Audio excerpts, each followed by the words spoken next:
नमस्कार, जय हिंद, वंदे मातरम। आप सभी विद्यार्थियों का स्वागत है आपके अपने यूट्यूब प्लेटफॉर्म उदय एजुकेशन में।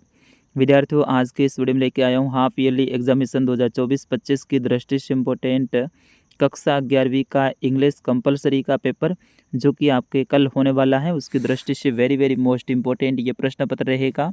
विद्यार्थियों, इस प्रश्न पत्र में से आपके एग्जाम में बिल्कुल ऐसे कैसे ही प्रश्न देखने को मिलने वाला है, तो इसे अंत तक देखें। इसे ज़्यादा से ज़्यादा शेयर और लाइक ज़रूर करें। चलिए विद्यार्थियों, आज के इस प्रश्न पत्र की शुरुआत करते हैं। पहला प्रश्न आपके सेशन ए के अंतर्गत आने वाला है, रीडिंग से संबंधित।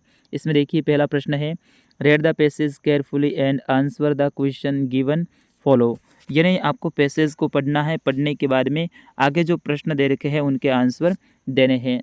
तो विद्यार्थियों, पैसेज आप सभी पढ़ सकते हैं और पैसेज को आराम से 2 बार पढ़ना है। पढ़ने के बाद में आगे जो भी प्रश्न उत्तर पूछे गए हैं उनके आंसर आपको देने हैं। तो इसमें पैसेज है आपका, ये इम्पोर्टेंट रहेगा। Life on over planet earth, जो ये वाला आपका जो पैसेज है, इसको अच्छे से आपको रट लेना है, याद कर लेना है, क्योंकि कोई भी विद्यार्थी है पैसेज को पढ़ के आराम से आंसर दे सकते हैं। तो इनके आंसर मैं नहीं बताऊंगा, क्योंकि आपका ज़्यादा समय वेस्ट नहीं कर सकता हूं मैं भी, क्योंकि परीक्षा का समय चल रहा है। तो ऐसे में इनके जो प्रश्न है इनके आंसर आपको पैसेज में से ही देना है। पैसेज को हल करना नहीं आता है तो अभी भी आपके पास में समय है। आपके गाइड में यानी पासबुक में आपके पास में पैसेज दे रखे हैं, उनको 2-3 पैसेज आप हल कर लीजिएगा अभी बैठ के, और प्रश्नों के उत्तर निकालना आप सीखिए। फिर उसके बाद में जो भी पैसेज आएगा, भले आपने नहीं पढ़ा हो, फिर भी उस पैसेज में से आप आंसर निकाल सकते हैं। तो पहला प्रश्न है आपके पैसेज से संबंधित आने वाला है। फिर उसके बाद में दूसरा प्रश्न है, वो भी आपके पैसेज से संबंधित ही आने वाला है। तो read the passage carefully and answer the question given below. तो यहाँ पर भी आपको पैसेज को पढ़ना है और उसके बाद में आगे जो प्रश्न दे रखे हैं उनके आंसर देने हैं। तो DRAPJ अब्दुल कलाम वाला जो आपके पैसेज हैं, वेरी वेरी मोस्ट इंपॉर्टेंट है, आपकी परीक्षा में पूछा जाने वाला पैसेज है। तो इसको अच्छे से आपको याद कर लेना है, इनको हल कर देना है। याद तो वैसे पैसेज को क्या करोगे, लेकिन उसको हल करने की कोशिश करनी है आपको, और इनसे संबंधित इस तरह के प्रश्न आपके एग्जाम में पूछे जाएंगे। फिर उसके बाद में तीसरा प्रश्न है, वो सेशन बी के अंतर्गत आने वाला है और ये राइटिंग से संबंधित आने वाला है। तो इसमें देखिए, तीसरा प्रश्न, right A task in 100 to 200 words given description of a process for preparation T based on the hints given below. यानी इन शब्दों का प्रयोग करते हुए आपको प्रिपेयरिंग जो टी है उसके ऊपर एक आपको टास्क है वो लिखना है, और वो भी कितने शब्दों में, लगभग 100 से लेकर 200 शब्दों में आपको टास्क पूरा करना है। तो टास्क से संबंधित आपके प्रश्न आएगा 4 नंबर का, ये भी आपको ध्यान रखना है। अथवा में ऑप्शन भी मिलेगा इस प्रश्न में, दूसरा भी आप टास्क कर सकते हैं। इसमें दूसरा है हिस्टोरिकल जो टूर है उसके ऊपर आपको इन शब्दों का प्रयोग करते हुए आपको उस टास्क को पूरा करना है, और यहाँ पर भी आपको 100 से लेकर 120 शब्दों में लिखना है, ठीक है ना। तो पहला है 100 से 200 शब्दों में, और ये 120 शब्दों में आप लिख सकते हैं। फिर उसके बाद में चौथा प्रश्न भी very very most important, imagine that you are राजा या रानी, you are living a Shastri Nagar in Jodhpur, there is irregular supply in electricity in your area, write a letter to the collector of your district complaining about the irregular supplying electricity in your city। यानी आपको खुद को राजा या रानी मानना है और आप जोधपुर के शास्त्री नगर में रहते हैं। आपके यहाँ पर जो लाइट की समस्या है उससे संबंधित आपको कलेक्टर को एक पत्र लिखना है।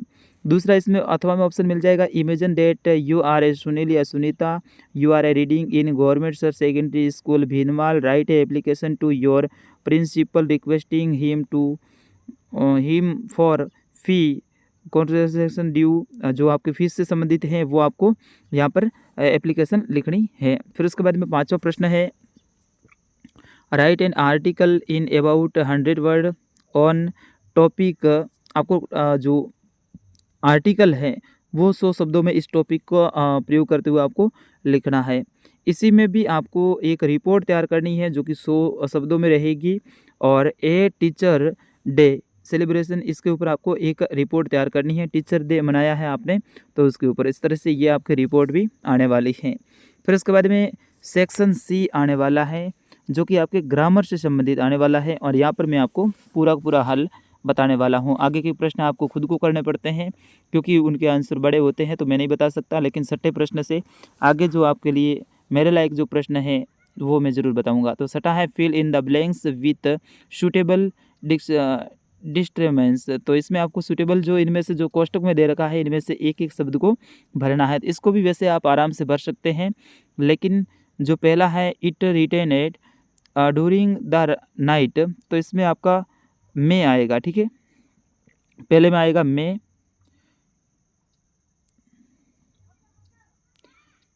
और फिर उसके बाद में दूसरा है लिटिल या फ्यू, तो इसमें आपके दूसरे में क्या आएगा, सॉरी पहले में आपका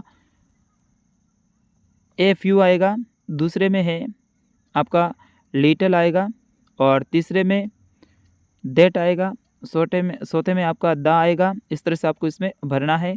और पाँचवें में ए आएगा, सॉरी हाँ पाँचवें में द आएगा और छठे में ए आएगा। इस तरह से आपको इसमें भर देना है। ठीक है, फिर उसके बाद में सातवां है fill in the blanks with suitable modals. तो मॉडल का प्रयोग करते हुए आपको यहाँ पर भरना है। तो यहाँ पर आपको मे भरना है। ठीक है, पहले में मे आएगा, ए में वाई, और फिर उसके बाद में दूसरा देखिए योर फादर बी नियरली, तो इसमें आपका जो है दूसरे में क्या आएगा, दूसरे में मस्ट आएगा। ठीक है, मस्ट। और तीसरा है, तीसरे में आएगा आउट। इस तरह से आपको इसमें भरना है, ये पूरा पूरा भरना है। चौथे में शुड आएगा, और पाँचवें में है माइट आएगा, और छठा है इसमें कन आएगा। तो इस तरह से इसमें आपको भरना है। फिर उसके बाद में आठवां प्रश्न देखिए fill in the blanks with correct form the verbs given in the brackets, यानी इसमें आपको वर्ब हैं वो भरनी है ब्रैकेट में। तो यहाँ पर देखो पहला है आई, तो इसमें I do not need to, ठीक है ना। वेयर है, इसकी जगह पे आपको क्या लिखना है, I do not need to का प्रयोग करते हुए ए कोट एज इट जो इसमें है आपको भर देना है। दूसरा इसमें गोज आएगा, तीसरे में टेस्टेड आएगा, चौथे में से आएगा, पाँचवें में है हाज आएगा, और छठे में है वाज रेड आएगा। इस तरह से आपको इसमें लिख देना है। ठीक है ना, इस तरह से आपको इसको प्रयोग करना है। फिर उसके बाद में नवा प्रश्न right A appropriate proposition in the blanks. तो इसमें भी आपको पहले में है आपका आएगा एमोंग, और दूसरा है इसमें आएगा आपके बिटवीन। ठीक है, दूसरे में क्या आएगा, बिटवीन आएगा, सॉरी पहले में बिटवीन आएगा और दूसरे में आएगा अंडर। ठीक है, फिर उसके बाद में तीसरा है इसमें आएगा ओवर, और चौथे में आएगा ऑन, सॉरी इनटू आएगा इसमें चौथे में, और पांचवा है इसमें बिटवीन, और छठे में आएगा इन। इस तरह से आपको इसमें भी भर देना है। फिर उसके बाद में सेक्शन डी आता है, और यहाँ पर भी पैसेज आएगा आपको। ठीक है, read the following passage carefully and answer the question given below. तो यहाँ पर भी पैसेज को पढ़ना है, और पैसेज को पढ़ने के बाद में आपको आगे आंसर देने हैं। तो आराम से पैसेज को पढ़ के आप आंसर दे सकते हैं, अथवा में ऑप्शन आपके पैसेज भी आएगा। फिर उसके बाद में 11वां प्रश्न है answer the following question in about 20 to 30 words any 3। इनमें से 3 प्रश्नों के उत्तर हैं आपको 20 से 30 शब्दों में देने हैं। 3 प्रश्नों के उत्तर आपको देने हैं, तो आराम से आप दे दीजिएगा इसमें। फिर उसके बाद में 12वां प्रश्न है answer the following question about 60 word. इसमें भी जो प्रश्न है इनके आपको उत्तर 60 शब्दों में देना है। फिर उसके बाद में 13वां प्रश्न है read the extract carefully and answer the question given below. तो इनको पढ़ने के बाद में आपको आंसर आगे के प्रश्न के देने हैं। फिर उसके बाद में 14वां प्रश्न है answer the following question about 20 to 25 words, यानी 20 से 25 शब्दों में आपको उत्तर देना है। 2 प्रश्नों के, 3 दे रखे हैं, तीनों में से 2 के देने हैं। आपके पार्ट का नाम भी दे रखा है, उन्हीं में से ये लिया गया है। जैसे कि way is the image of your eagle evoke by of the poet. तो इसमें से आपको बताना है। और 15वां प्रश्न है right the following question answer the 60 शब्दों में आपको इनके आंसर देने हैं। फिर उसके बाद में 16वां है इसमें भी आपको 60 शब्दों में आंसर देना है। ठीक है, और 17वां प्रश्न है, इनके आंसर है आपको 20 से 30 शब्दों में देना है। कोई 3 प्रश्नों के 4 प्रश्न है, 4 में से 3 के आंसर देना है। और फिर उसके बाद में so is the correct option, इनमें करेक्ट ऑप्शन है उसका चुनाव करना है आपको 18वें में। आराम से आप कर लीजिएगा और इस तरह से ये आपका पूरा पेपर इंग्लिश का आने वाला है। विद्यार्थियों, आंसर आपको याद करना है, हम तो सिर्फ प्रश्न बता सकते हैं। फिलहाल इस वीडियो में बस इतना ही, मिलते हैं अगले प्रश्न पत्र में। तब तक मुझे अनुमति दीजिए। नमस्कार, जय हिंद, वंदे मातरम।